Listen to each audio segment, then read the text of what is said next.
Hi everyone, this is Padma ma'am. I have 12 years experience in teaching. My main motive of this channel is for the page wise revision, term 2.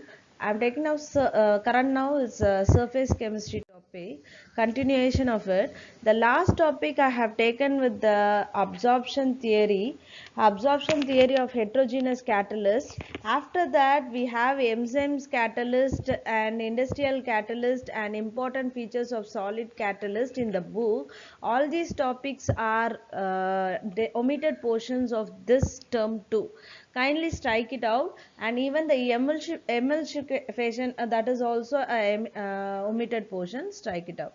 So shape selective catalyst. So what is a shape selective catalyst? See, it depends upon the catalytic reaction. When it is depending upon the pore size of the reactant and product is called as shape selective catalyst.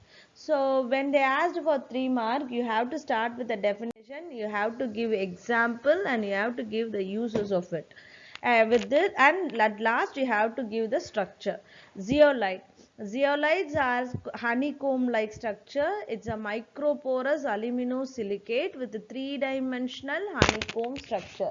When they ask zeolite definition, you can write this with the they have three-dimensional aluminosilicate, that is aluminium oxygen silicate. How it is been arranged, I will be showing now in a diagram. So the reaction taking place in the zeolite, as we already studied in the definition, it depends upon the size, shape of reactant product as well as the pores and cavities of zeolite. They are found in nature as well as synthesized. What is the main use of petrochemical? Where it is used? It is used in the petrochemical industries for the filter aspects, as because of its three-dimensional structure. So this is about the structure, how aluminium oxygen silicate are arranged in a 3D structure, and this is an honeycomb structure of zeolite. These are the types of zeolites. And the next one, it's in the book where it is there. So shape selective catalyst, previous one, that is 5.21, that and all omitted portion, kindly strike it out.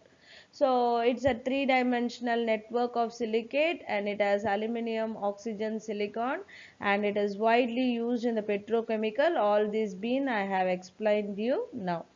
Yeah. Thank you, children.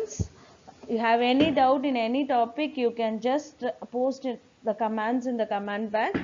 Help, just share to your friends. Thank you.